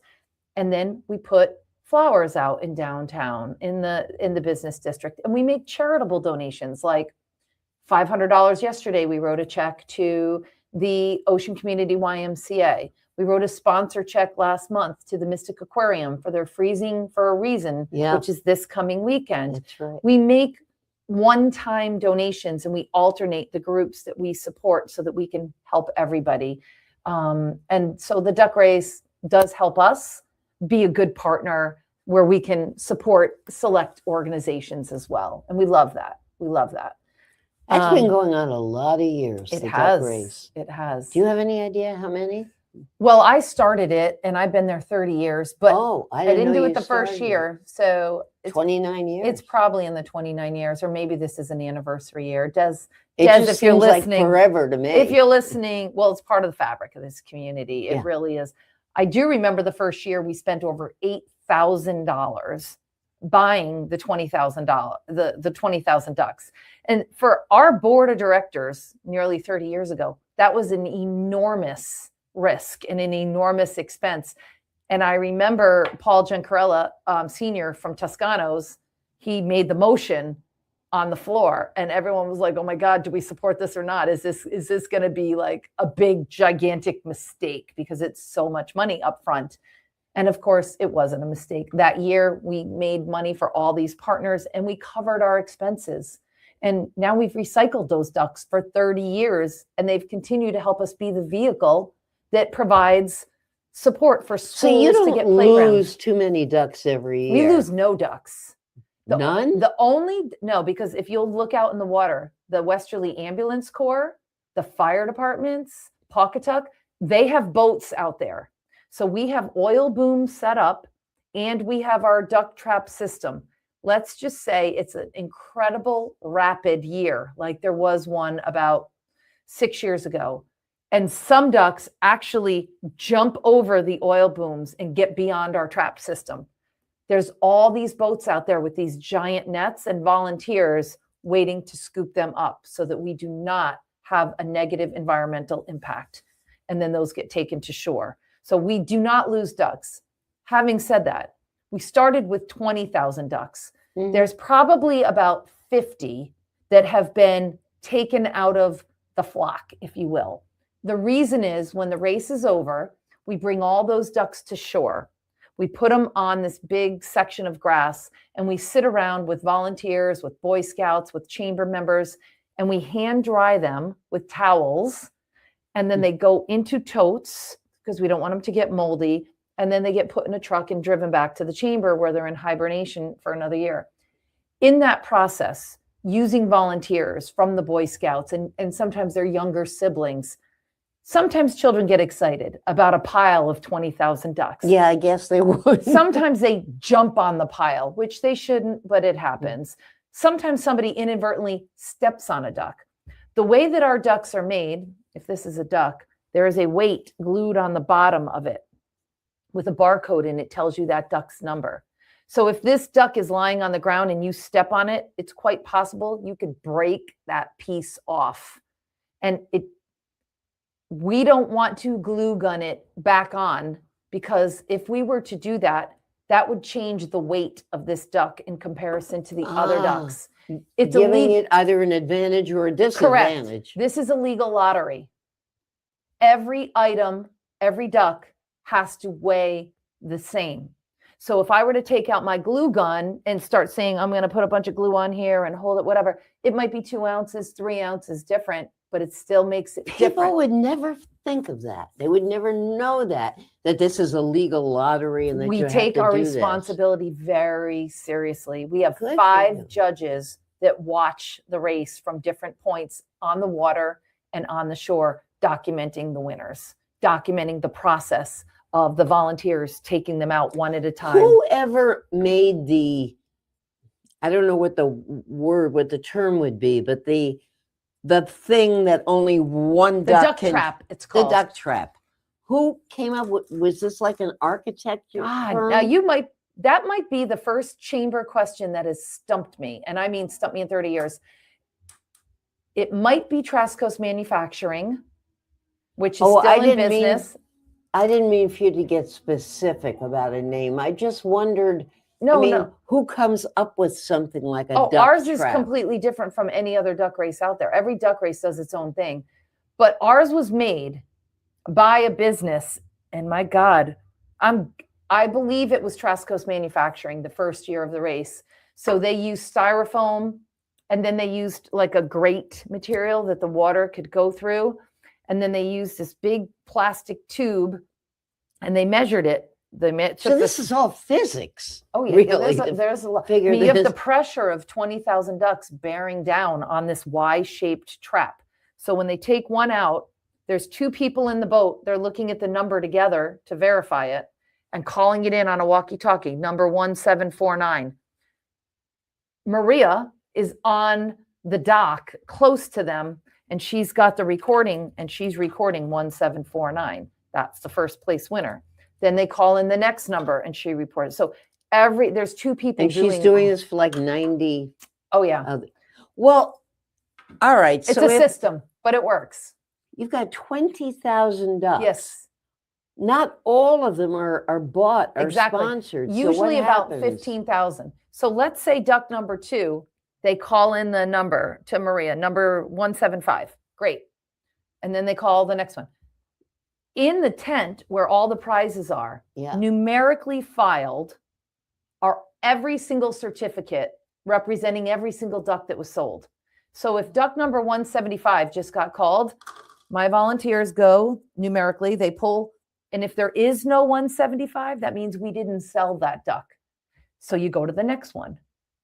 So on our list, you people are freaking amazing. You No, know it's what that. you got to do. You It's really technical accuracy. It's Yeah, important. you do not So we do this pull halfway. more than 90. There might be 90 prizes. We have to pull more than 90 ducks because within those first 90, there's going to be some that nobody sponsored. We keep pulling until every single prize has been assigned. It works. You probably can't see, but there is a tapping on my shoulder right now from my producer, Ben Barber, who's saying it's time for a break? Sure. So we are going to take a break to make Ben happy and to make our sponsors happy. We will be back with Lisa Kanicki from the Ocean Community Chamber for all things duck, trash, setting fire to water, etc. Art show, you got it. Okay, art show, it's exactly. We will be back shortly.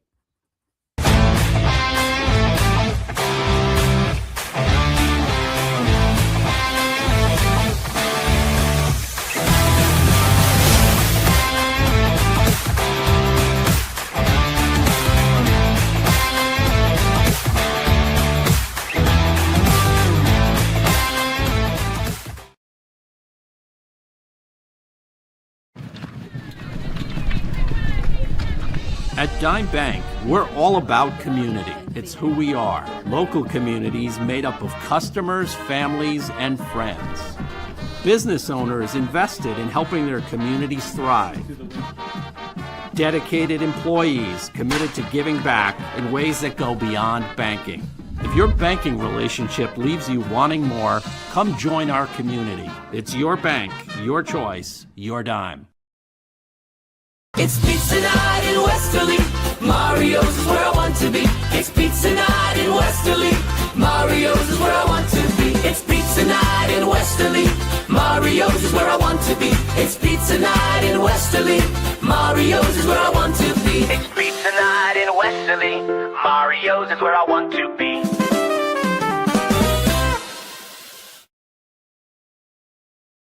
D&V Mechanical specializes in the installation, maintenance, and servicing of Mitsubishi ductless mini-split heat pump systems. We are certified by Mitsubishi as Diamond Elite Contractors and factory trained and up to date on the proper procedure of the installation and service of Mitsubishi ductless heating and air conditioning ductless heat pumps.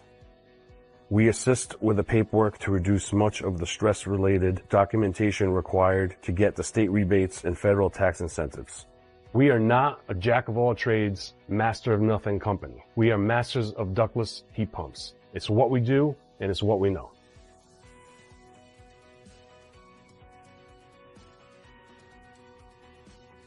If you want a sweet treat or a bite to eat, if you're shopping for the week or a great piece of meat, there's only one place to go. Meet me at Dunn's Corners Market.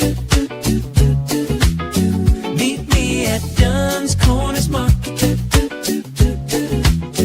If you're here for the weekend or you're here for a lifetime, meet me at Dunn's Corners Market. She's there, she's everywhere, she's everywhere. She's a man about town and she knows what's going down. Yes, Yes, I am the man about town, and we're going down. We're going down with Lisa Kanicki from the Chamber. And I've often said there's more exciting stuff going on during the break. I've been hearing a wonderful story about her son. Anyway, we are back, and it's time to talk. We talk trash. We talk duckies. What are we talking now? Riverglow. Riverglow is at the end of the summer, the first Saturday. Setting fire to the first Pawcatuck Saturday of River. August. Come on down. You've got jugglers, belly dancers, music, food, everything. It is such a good 37 time. floating bonfires on the water, horse-drawn carriage rides around town. It is downtown's like magical event. There is so many things going on. It is really a feast for your senses, and it's beautiful. And of course, Memorial Day weekend, which I skipped right over, is the Virtue Art Festival. Yes, that's big. We have 180 artists that come from all over this You got beautiful 180 this year? country. That's about where we end up each year. Wow. And it's everything. It's oils, acrylics, watercolors, pen and ink, pottery, glassware, you name it. What we'll also have at Virtue is a small sampling of art from our Denizens of the Deep exhibit. Denizens of the Deep is a very brand new project of our chamber this year, where we have taken 5-foot long sculptures of whales, mermaids, sharks, and lobsters. And artists from all over Connecticut and Rhode Island have shared their incredible talents, painted them or embellished them or stained glass them or whatever they did to them. And these pods of sea creatures will be on display simultaneously from August 1st to September 13th. They're going to be here in Westerly, they're going to be in Stonington Borough, and they're going to be in Mystic. So you'll have 3 pods, and people will get to go to each one to see the entire collection. And then at the end, they'll be auctioned off. And of course, we're going to share the proceeds with the artists. So this is the first time we've done this. Oh, that's different. They're beautiful. You've been doing Virtue for a long time. Yes, but you'll be able to see at Virtue 4 or 5 of the completed whales or mermaids or sharks, so that we'll have flyers to tell you about the exhibit that's going to be a little bit later, like early fall, August 1st. I guess that's still summer. But it'll give you a taste of what to expect at this exhibit that's going to happen. Wonderful. And we're so excited about it. And we've seen some of the finished works, and they're beautiful. So, everyone knows we do the Stonington Lobster Trap Tree, and that's buoys that are painted and embellished. Last year, we did the Nutcrackers, and we created what was supposed to be a one-time Nutcracker trail. We wanted 100 Nutcrackers that were 6 feet tall. We ended up with 110, each one custom made to represent a business or nonprofit. And we thought we were done. However, there was such huge demand and great response from the media and the community about that. We are repeating the trail this last year, one and only time. We already have 58. One and only time I've heard before. No, I mean it. I heard that about trash in last year. I mean it. I mean it with this. You can only have so many 6-foot Nutcrackers in one community. So we have 58 more in the works right now. There's a Betty Boop for Zoe and Company. There's the Lorax for a nonprofit environmental group. There's Cold Miser to match Heat Miser from last year. There's all kinds of incredible designs. I was in the at the works. Olean Center 2 days ago, and they still have theirs right out in the art area. It's fabulous. If you go to CC O'Brien's, theirs is up year round. He's Oh, yeah. in the corner there greeting people. It's like telling people they have to take their stars down. They don't. Oh no. And we're not telling them to take them down. It's like a mascot for these folks. Yeah. Dunn's Corners Market, you walk in, theirs has a big glass globe, and in it is a shopping cart with meats and cheeses and crackers and all these products that they sell. And, people loved them. So we're starting to get some of those finished Nutcrackers back now and putting those into storage. And it's been fun, and it will continue to be fun. But yeah, this is the last year for that. If you want a Nutcracker, if you are a business or a nonprofit in the community and you're like, I missed it last year, glad to know it's happening. How do I get involved? I think I literally have 8 Nutcrackers left. I went out and scoured the earth to find them. So there's a few left if you want to get in on it. And you just call us at the chamber, 401-596-7761. We can talk about the different pricing things, because if you paint it yourself, it's a lot less. Otherwise, if we are hiring one of these professional artists to make your vision come to life, then it costs more. Oh, another theme is Pokemon. Are you familiar with Pokemon? Very much so. Well, Cardboard Chaos is one of our members, and his Nutcracker will be Pokemon themed. Okay. So it'll be Ash, the teen who's always battling, and then Pikachu will be on his head. I know Pikachu. Everyone knows Ash. Pikachu. Okay. So lots of fun stuff there. So that's, I mean, we're about halfway through, and that's our events. A lot happening with all that. A few other things we just wanted to mention. We participated last weekend on Sunday in the Mystic Irish Parade. We were entry number 81. So that gives you a sense of the scope and size of this amazing huge celebration. It's a great free family event, and the Mystic Irish Foundation works year-round tirelessly to raise money and to do things to present that to the community. And we were just notified yesterday that we won the Best Nonprofit Award for our float. Congratulations. Yeah. What was your float like? So we first started with the chamber van, but then we decked it out with shamrocks, and we had a 5-foot-tall green leprechaun hat on the top of it that was blinged out. It was fabulous. Attached to the van was a long trailer provided to us courtesy of Printing Plus in Westerly. And we had on it a giant inflatable rainbow with a pot of gold. Then we had a gentleman leprechaun, full beard, orange beard, orange hair. He had the hat, he had the thing, he was waving to the kids. We had our duck from the Pawcatuck River Duck Race, so a giant duck waving to the crowd and delighting children. We had a mermaid representing the denizens of the deep. So we had a beautiful mermaid, AKA Angela Toman. And we were walking through the route, periodically handing out goodies to what I call seated in solo. There's thousands of kids at this parade. We could never, buy a little trinket or bubbles or whatever for every kid. We just couldn't. And some groups don't hand out anything, and there's no obligation to hand out anything. But I like to bring some green balls or green beach pails and things like that. And just periodically, every 100th, whatever, I look for kids that are seated. So you're in your chair, you're in your wheelchair, you're in your red wagon, you're in whatever, seated, not running out into the road or whatever. And then I look for kids that are solo, because I can't give one gift when there's 3 kids in a family. That's cruel. Exactly. Wouldn't do it.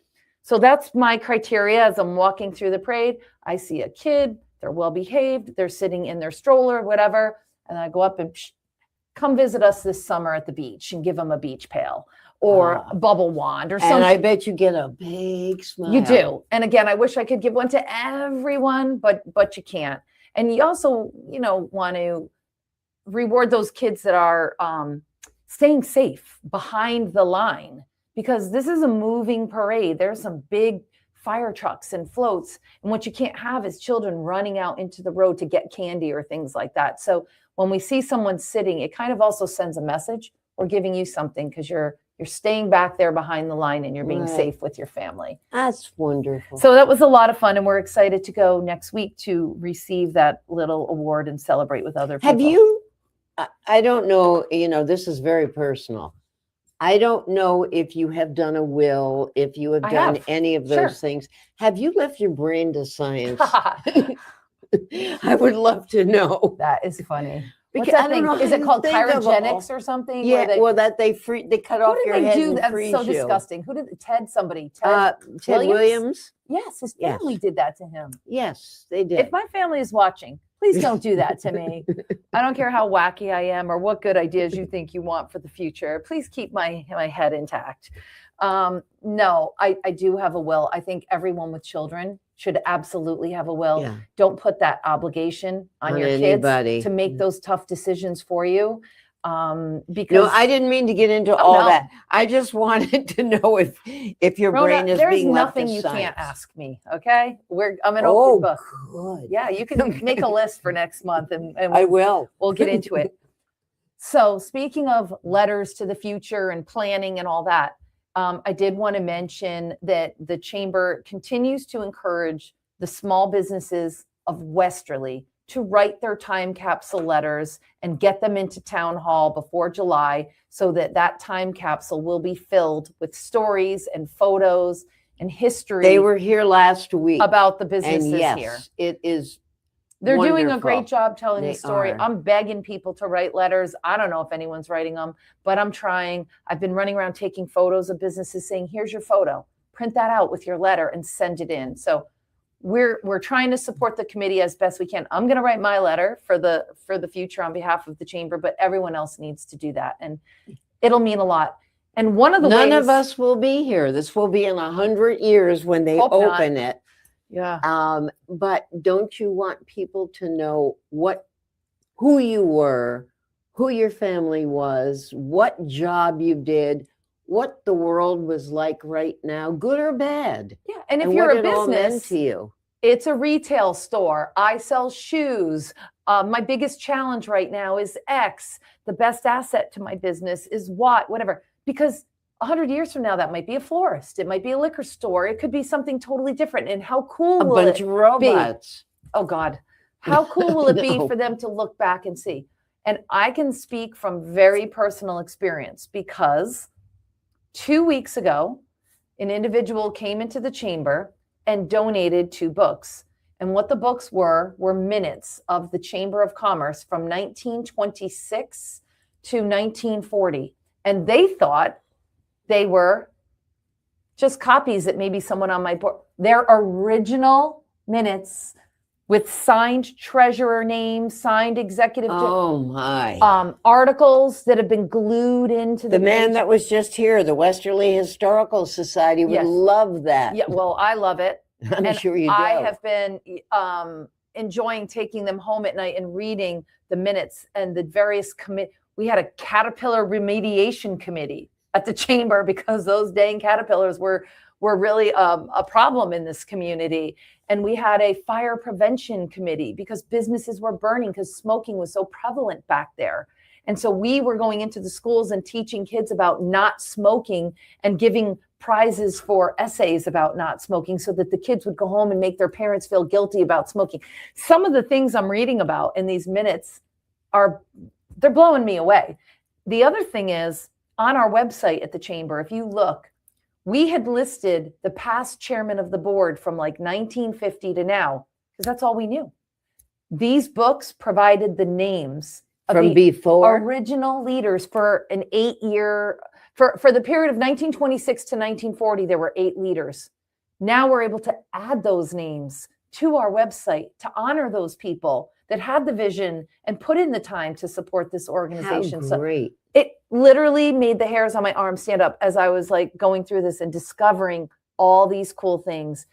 There's so many things around this town that this Chamber of Commerce had the idea, pushed it through either at the town level or the state level and got it done. Things I never knew about.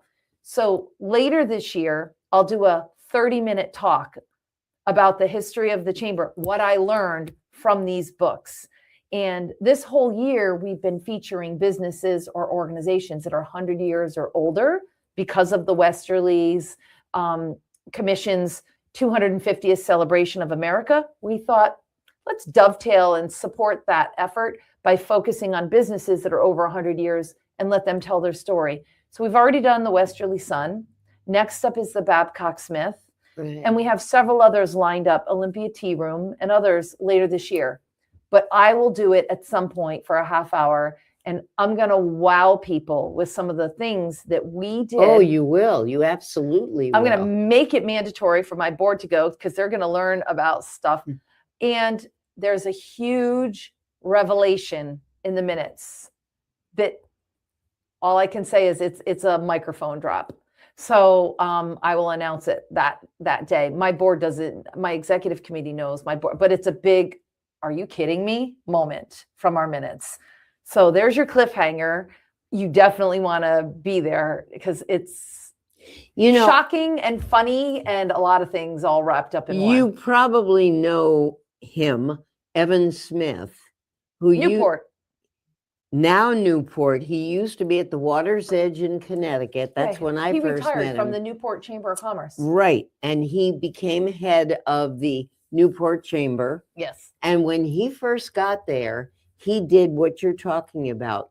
He said, I'm going to take all my people out. They are going to know the restaurants, the hotels, everything that's going on here, because when visitors come and ask, I don't want them to say, well, I don't know, I'm not from here. I've only been here 2 years. You are doing a brilliant thing, because I thought Evan was so smart to do that. So we do that with our staff at the hotels and the restaurants and the attractions. They're up on all that. But this history piece has been missing, piece. and it's always bothered me. And so I still have a gap from 1940 to 1950 something. And all right, so you have war years in there too. Yeah. And maybe we'll talk after, because I'm looking for someone to do the research to fill that gap. I will pay somebody to go to the library, go through the microfilm, find the proof, print it out, and help us out of respect to the people that served during those years. Wow. So if someone's watching and they're a researcher or a writer, or they just want a little side hustle project, this is a great little one-time project for somebody. Okay. I could get an intern from the school or someone in history to do it, or I suppose I could do it myself. I actually don't have the patience to work with microfilm. I've tried it before. I find it's difficult. I find it frustrating. It is very difficult. But somebody out there might like this. But the job. Westerly Library has done a lot with digitizing newspapers and all of that. So if where you're you may watching not- and you want a little job, let me know, because 596-7761. Yep, I'm super interested in that. But stay tuned for more information on when we have that meeting. You've got about 7 minutes. Yeah, that's good. So what else you got? All right. I wanted to talk about scams. We do that regularly. We'll be doing that next Wednesday again with Scams. Detective Mills. Scams. We can never, ever do enough. They're so clever. They come up with everything. All the time. We were victimized last year, and we actually lost, I think it was like $13,000. I thought you caught it, though. Well, we caught it, and Howie Mills recovered some money, but not all of the money. And it was like somebody out of Florida, and the Florida Police Department was working with the Westerly. We've been scammed, and we have a heightened awareness of scams. It just shows how easy it is. Oh, it's very easy. So yesterday, somebody sent out an email, presumably to all of our members, saying, hey, would you like to pay X amount of money to be included on a database of all the chamber members? Okay, if you're a member of the chamber, you're already included on That's a database. right. It's called oceanchamber.org. Yeah. Everyone's listed, but some weirdo third party from who knows where, what country they're sitting in, is sending out an email asking people to pay $10 to continue to be included on a database that they don't even manage. And I've had at least 20 of my members say, this looks odd, or is this legit, or whatever, but So that's Members one should warning. know that you automatically have them on there. They should. I mean, one of them was my board member that was questioning it. It's like, so yeah, it's a problem. If you get something like that, delete, ignore, or text or call us, and we will inform you. But when you pay dues, you are in our website 24 hours a day, 7 days a week. People can verify that you're there, and no third party is responsible for that. It's us. So I wanted to mention that. Also, yesterday, I opened up a piece of mail. It was from an attorney in Cranston, Rhode Island. And it said it was a motion to, let me see if I get this correct. Something about garnishing wages. And I'm like, garnishing wages. So I start reading it. For a woman who lives in Westerly, who owes credit card debt. And she reported to her credit card company that she's an employee of the Ocean Community Chamber of Commerce and that they should go after us because we're garnishing her wages. We've withheld her wages of over $7,000. So they don't come after me for all the things that I charged. Go after them. Right. This is a person that lives in Westerly on Granite Street. A real person? A real person. Oh, they didn't make up the person. Oh, no. It's a real person. Googled their name. I got lots of info on them. And I'm like, this can't be real. So, of course. You contacted the police. Well, my first call Howie. Was to the law firm that sent the 1-page document saying, basically, fight this by April 1st, otherwise you owe the money. It's basically what the letter said. That's in a week. A week. Right. So I called the lawyer's office. His secretary wouldn't let me speak with him unless I provided my social security number. Oh, no, that's not normal. To which I said, there's no way I'm giving you my social security number. You're looking for information. You're trying to collect debt. I'm trying to help you by updating your files because you have some really bad information. Very bad. She wouldn't let me talk to him. So that was the end of that conversation. My second call was to the Westerly police. They sent someone over who copied the letter, who then called the lawyer's office themselves. And was it a real lawyer? It's a real lawyer in Cranston. And his secretary is really good at being a gatekeeper. And even though the document says that we are withholding her, whatever, they're obviously working from erroneous information, which they said they pay for that information from a third party. So what I want to know is, the third party? Who's the third party? Right. And did this woman in Westerly tell them or fill out fraudulent things saying, I worked for the Ocean Community Chamber? Bingo, right I want there. her arrested. Yeah. I want her. Why am I wasting my valuable time where I could be helping small They businesses? could ask me. You only have 2 people who work for you. Okay. And I've been there 30 years and this name is not familiar to me. But yet I had to drive by her house on my way to this recording today. So I've wasted my time. I drove to the courthouse today with my letter stating we object. We've never met her. We don't know her. She's not an employee. And the person at the courthouse in Wakefield said, didn't something other than this 1-page document come in your envelope? No. Oh, the lawyer in Cranston was supposed to send you the file. So she goes over and she prints out the file, which is 6 pages of information about this woman who racked up a credit card bill that she's not paying and what the bank is and how the bank hired the lawyer. And now it fills in some of the rest of the story.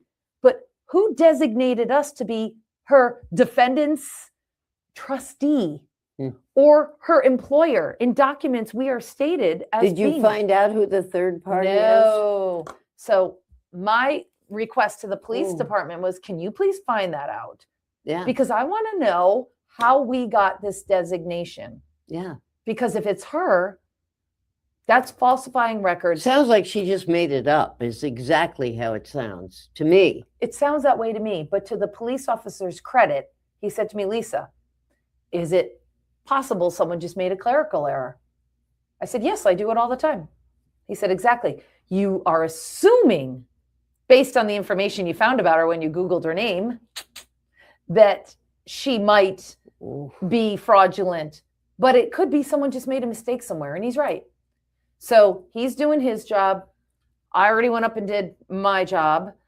And what was so weird about the letter from the lawyers, where it said you have to respond to this letter by April 1st, it didn't even tell you where to respond. There was no address, there was no phone number, and there was no email. All there was a case number. So it looked like a scam. A whole bunch of red flags. All over the place, all over. Wow. So I assumed it was Washington County Court. I drove to Washington County Court. I went in there and they go, oh, this isn't us. This is Kent County Court. I said, how do you know that? By looking at this one piece of paper. She goes, oh, the code number. We're 03, they're 04. I go, how would I know that? She goes, you would never know it. Right. But that's why the lawyer was supposed to send you all this other paper. So it's incompetence on behalf of the Cranston lawyer. Oh. It's potentially fraud on behalf of the woman of Westerly who said she Oh, worked I think for it's us. more than potentially fraud. Well, it could be an administrative error.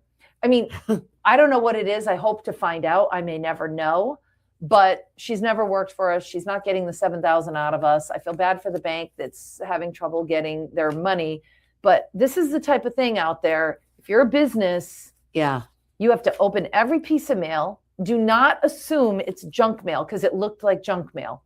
There was no logo on it. There was nothing official about it, but it's an official court document. Wow. So if you want the answer to this, Lisa will be back with us on April 29th, which is the last Wednesday of the month. And she's always here the last should I just Wednesday. go knock on her door? It's like just a few houses away. I really want to. The police said we don't advise No, I wouldn't advise that either. We want you alive and well. I like to deal direct. I'm just curious. But thank you, Lisa. We are out of time for today. Next week, being the first week of the month, actually, it's a very important week. Not only will we have our usual people on from Bridget and Bill from the library, we will have Detective Howie Mills, who was just mentioned, and we always talk scams. But it's a very important week because next week, Man About Town begins their 8th year on the air. And we are very proud of that. Should be. In the meantime, I tell all of you to have a good week. Take a risk, not on the highway, but take a risk because risk is the price you pay for opportunity. If you never try, you never know how good it'll be. We'll see you next week. Thank you to my just starting out in life producer, Ben Barber. Thank you, Great Ben. job, Ben. See you next week.